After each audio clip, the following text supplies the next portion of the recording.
majority of the women that I work with, they tend to lean into where the gaps are, and they spend their whole lives trying to fix themselves versus saying, "Hey, this is what I'm really good at doing. This is really what I love to do, and I'm recognized for it, and I recognize it in myself. This is my" I use the word PROP, personal realization of power. This is what I bring to the table, or this is what I bring to my family, my community. As you started off with, Jody, it's not always, or it's not just about work. A lot of us don't even know how great we are within our families, how our families rely on us, or our friends or our community need what we have. Hi, and welcome to Beyond Empty Nest. I'm your host, Jody Silverman, speaker, mentor, and Chief Dare Officer at Moms Who Dare. Every Thursday, I'll share stories of midlife transformation, happiness tips, and dare you to see the opportunities waiting for you so that you can make this next chapter even better than the last. If you're ready to dare, I'm ready to dare with you. Let's get into today's episode.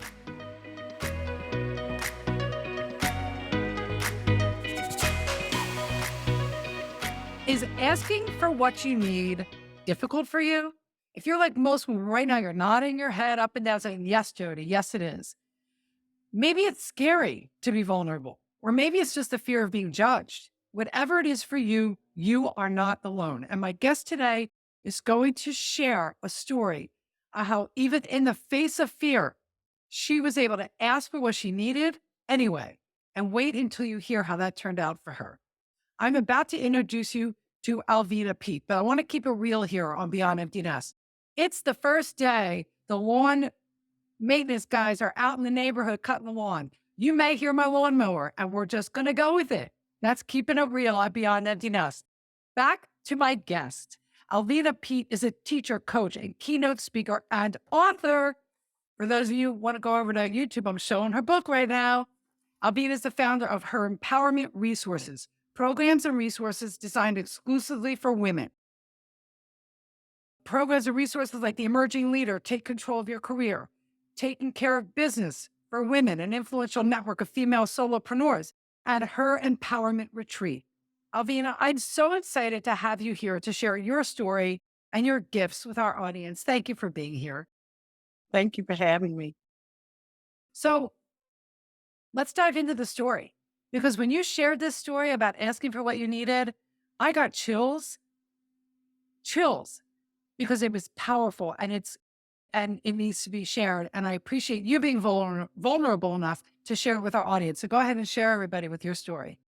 So I think I know the story you're talking about because we were talking about the impact that COVID had on our careers and our work and our clients and so forth. And I shared with you that there was a point in 2021 where, it was just like the phone wasn't ringing. I was doing what I thought was all the work that I could do to let people know that I existed, let my clients know that I existed. But it just wasn't happening for me. And I started to get worried about where this was going, where my work was going to come from.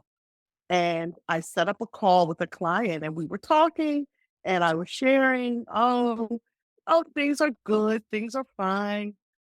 And then finally I just said, forget this. I'm going to be truthful and I'm going to be vulnerable. And I said, listen, I need work. I need work. And there was, a pause on the phone and I was, I put it out there.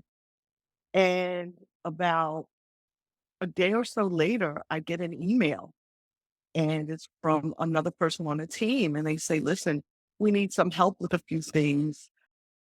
I'm really overburdened right now with all the deliverables because she was handling, as an internal person, she was handling a lot. And she said, I've been given the green light to get some assistance with a few things. Would you be willing to teach a couple of modules in my leadership program? And I said, you betcha. And that then led me of course, that gave me the opportunity that I needed. And I was able to go in and facilitate. And of course, once my foot was back in the door, I had been really promoting my women's program, the emerging leader. And I thought, okay, now's the time. And I put it out there. I said, listen, you guys have anything planned for Women's History Month of 2023? And they said, no, we haven't really started scheduling that. Why? And I said, well, for some years now, I've been telling you about this women's program and you expressed interest. Why don't we test it out? Why don't we run a pilot during Women's History Month? And they said yes. And I'm happy to report to you today that I have my second cohort scheduled for May. Just completed the first cohort. But I think the point, Jody, is that I was vulnerable and I said, this is what I need. And can you help me? And because I had established a good relationship with this client in the past, they mean the quality of work and who me, I think that certainly helped to make it easier for them to say, how can we help her? But I had to be the one to ask. Thank you. Thank you for sharing that. And I want to say, a lot of times, and it's normal, this is not judgment for me. We allow ourselves to get stuck in the worrying about ourselves. Like we're worried, how will I be perceived if I say I need work? Right.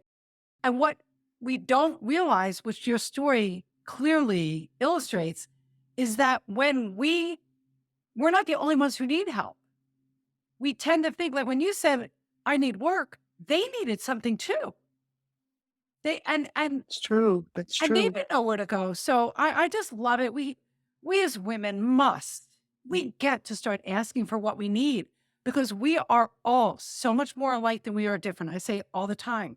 We are not the only ones that get stuck, that have been hit by a pandemic or hit by layoffs or just whatever happens. The energy of the universe is shifting for us and the work isn't there. So I love your story.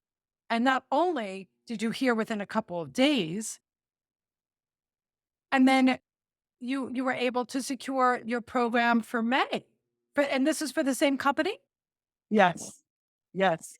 And now you have this, and it's all about the relationships. You go through a lot of this in your book, in the workbook. The workbook is called Take Control of Your Career, Do What You Desire, Dare, and Deserve to Do. It's an amazing workbook. And the link to that is in our show notes.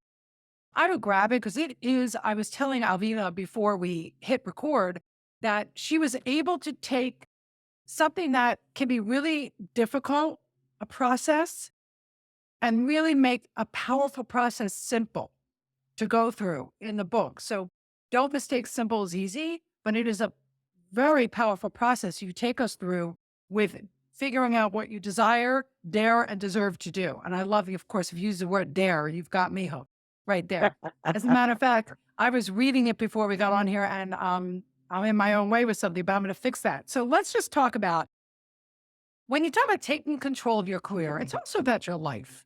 So you could say taking control of your career, insert the word life if it resonates with you, if you're listening to this.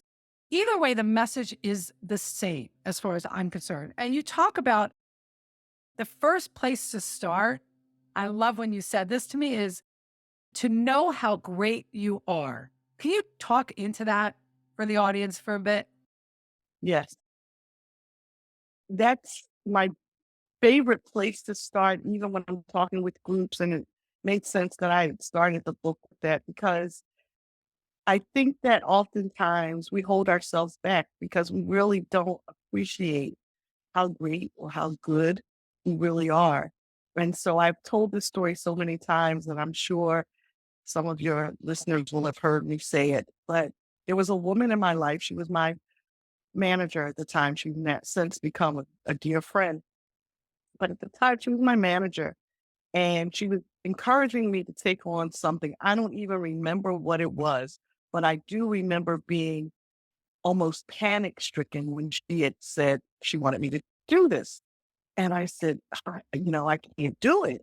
I don't want to do it. And she said to me, Being, do you know how great you really are? And she said, if you did, I'd have to watch myself. You'd climb right past me. And we laugh about that now when we talk occasionally because I didn't know how good I really was. I knew that I did my job well, but I didn't know that there was greatness inside of me. I just put my head down and I did my work. I didn't think about how I was perceived. I didn't think that people even knew who I was in the organization. You know, I'm just someone else who's doing their job. And so that always stays with me because most of the time when I'm talking with women, because that's who my primary audience is and who I coach and communicate with most, that is always something that they struggle with, not knowing how great they are. One of my favorite books is the title, hold it a second. Mm, Who's the author? the power, the power of positive thinking. Yep. And the author says that the first line of the book is that most people suffer from the inferiority complex. And when I read that the first time, I was like, wow, wow, that is so true that we suffer from an inferiority complex.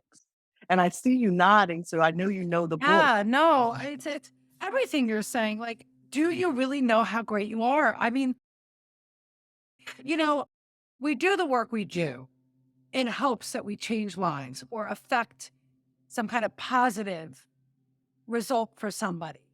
I always say all you need to hear is one person say one thing and your whole world can change in such a positive way. And yet, we as entrepreneurs, as coaches for women, we can get very caught up in the doing and the doing and the doing and not take pause to really see and reflect on the power of the work we do. So when you have somebody, a boss, a student, or something that says what she said to you, and you do share that story in your book, it stops you. It has to stop you. And it's a great reminder. She gave you such a great gift because we tend to not realize the impact that we have. So, your first step is to know how great you are, know what your gifts are, Mhm. know what you do really, really well, and own it. Own it. I love that. And go ahead. I think that one of the reasons why in my women's programs, the emerging leader program specifically that I'm talking about, we complete the Strengths Finder assessment.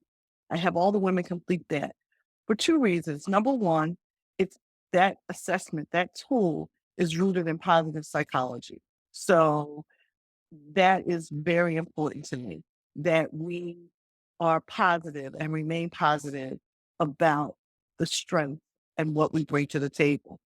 And it doesn't allow for you to examine gaps. A lot of tools will say, well, this is where I'm strong, but this is where I need to develop. And let's examine where we need to develop. And what the Clifton Strengths Finder does is it says, this these are your strengths. Let's build from here. Because we know that women, and I use this as a generalization, every woman out there that's listening to you will not feel this way.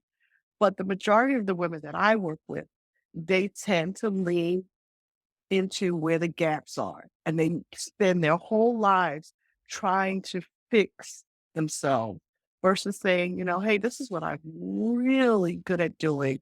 This is really what I love to do, and I'm recognized for it, and I recognize it in myself.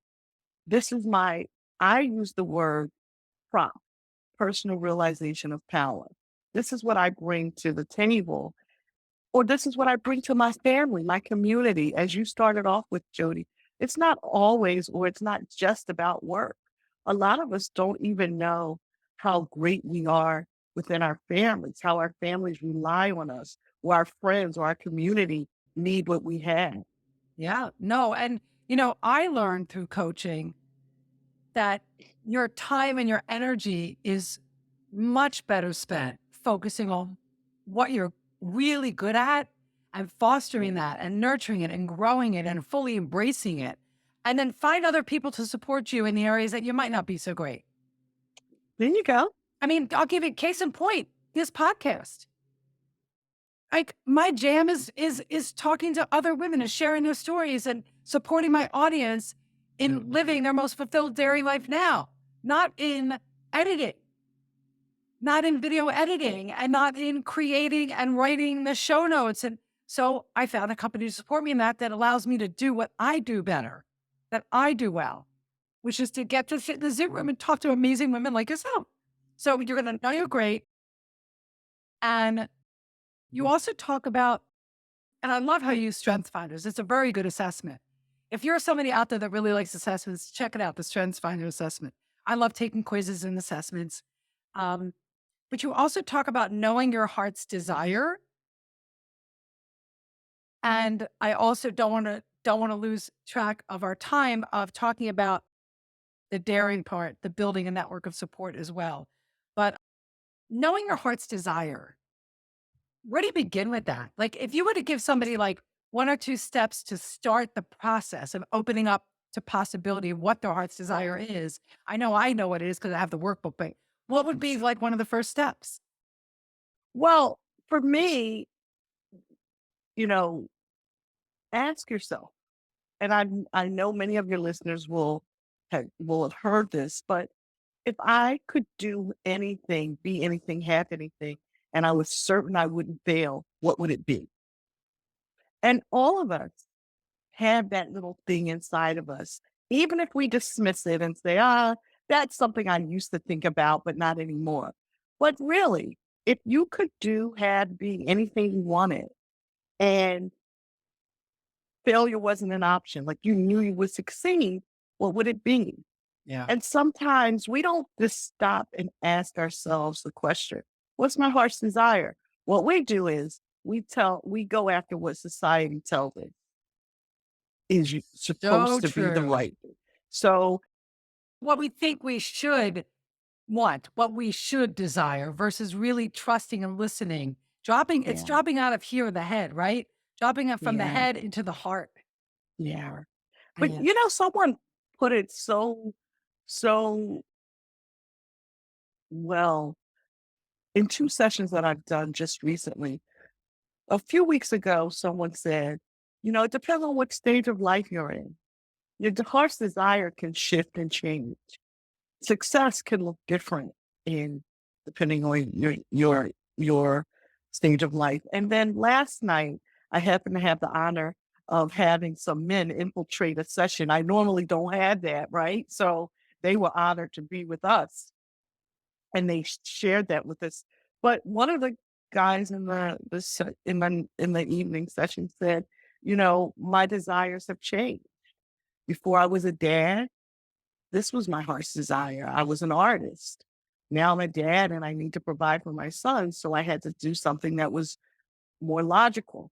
And what I said to the group last night was that makes perfect sense. So don't get hung up in this big, some people do. They have this big vision and dream and they're working towards it. And I say, hooray. There's others who they're incremental. You know, Yeah. there was a period in my life where my heart's desire was that I raised my daughter so that she and I would be loving two adult women who loved and respected each other. That was my heart's desire. And so another author that I love, Stephen Covey, Seven Habits of Highly Effective People, in there, he says, begin with the end in mind.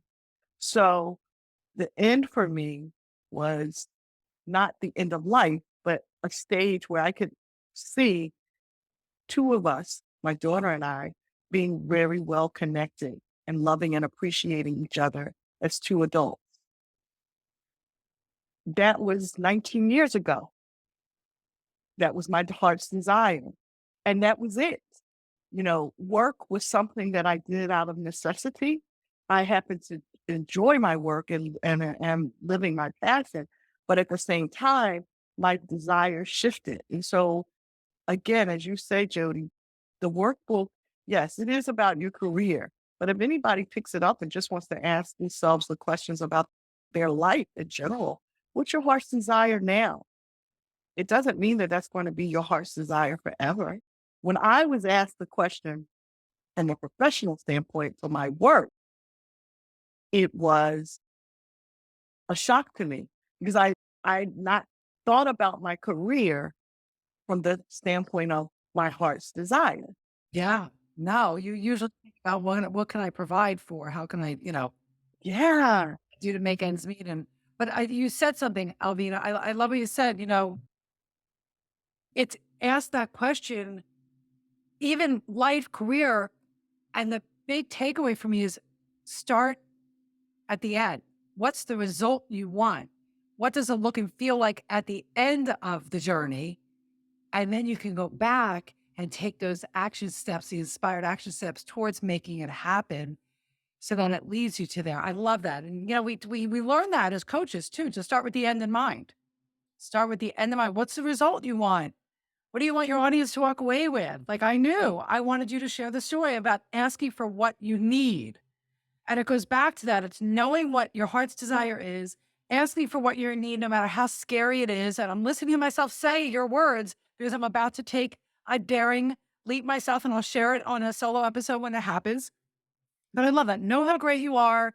Ask for what you need. Drop out of your head and stop with the shoulds and check in with what's your heart's desire in life or business, whichever. And then you talk about the final piece is building a network of support. Yes. Why is that so important? So, well, for me, I can say that building my network of support has brought me to you today. We met through my community of TCB, taking care of business, you know, that small little group of us that used to meet at a cafe to Yeah. share. And that's how you and I became acquainted. Someone brought you to the meeting, I believe. And then, you and I connected on so many levels and you were so open and welcoming me into your Moms Who Dare community and just listening to me and then when you asked me if I would do this, of course, it's like, yes, I want to be a part of the great work that you're doing. And I just feel strongly that there is no way that I could be successful without a community. But I'll go even further to say that I don't feel that anyone can be successful without a community. Last night, I challenged the group to think of one GOAT, greatest of all time, Yeah. that had reached their pinnacle of success by themselves. Yeah, no. No one. And No. no one could do it. And I think that we have to really start to think about that. On the surface, it may look like that individual is doing it all themselves, but we know that behind the scenes, there's so much that's going on. And I think one time, and this is popping into my head, but this is really a picture that I want to paint. I was at the zoo and I was walking behind a peacock and I had never viewed a peacock from behind. I've always been, and I think a peacock is just a beautiful, and when they open up, but from behind, I don't know how many people have ever looked at the ferocity of the work that's going on under the wing. I'm getting chills when I'm talking to you because I can still see that. I've never seen anything like it, Jody. And if you can find it on YouTube or whatever, if you see the level of the depth of the feather and the work that's going on behind underneath to make this beautiful display for that we take in whenever we see a peacock, it will blow your mind. What a great analogy. What a great, I mean, yeah. And you're hitting home for me because I've said this too. Life's a team sport. That's why the Moms Who Dare community exists today because you can't do motherhood alone. You can, but why? Why? We need each other. So life is a team sport. Find your team, find your community, find your network. And yes, a friend that brought me to your breakfast meeting. I met you and a bunch of other amazing women. And then, maybe some months went by, we hadn't connected. Then all of a sudden you reached out to me because you remembered me for my happiness talks and my mindset work. And you referred me to somebody, and I was able to share vision boarding with their community. And it's just like, it's a ripple effect. And now you're on the show. So I love it. All Jody, right. can I just Yeah. say one thing when you talk about mom, Yes. and you can do it alone, but why would you? We know that there are many women out there every day who are single moms. And I challenge them to pause and think about, as a single parent, all the hands that we love that go into helping them with their children. So you have could be the school, the daycare, your grandparents, your aunties. So you'll hear that a lot. I'm a single parent. I'm a single parent.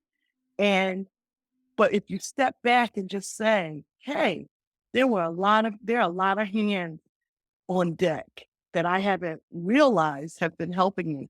And then for the parent who says, no, I don't have anyone, I challenge you to start to create a community. Yeah. Don't do it alone. Or Don't come do it over to alone. Moms Who Dare. Yeah. All right, this was good stuff. So listen, go back and listen to the story. Ask for what you need. Start with knowing how great you are. Recognize your gifts.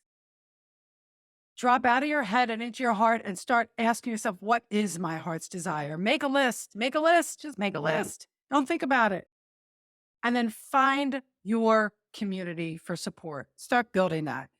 Today, more than ever, it is easier to find communities between Moms Who Dare.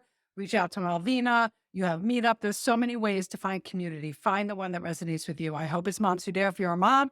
If not, reach out to me and tell me what you're looking for, and I'll support you and help you find that. But Alvina, thank you for sharing all of you and your story with our audience. It's not ending until we give a dare. You have to give a All dare. right. So I love your dare. What's the dare for our audience this week? I dare you to write a love letter to yourself. That's a drop of mic moment right there. And if you want help on where to start, it just so happens that we have under the guides tab in the Moms Who Dare Facebook group, there are guides for our mentors in there. And our mentor, Amira Heim, did an event, a Facebook Live, exactly on this topic and gave you her top tips on how to start a love letter to yourself.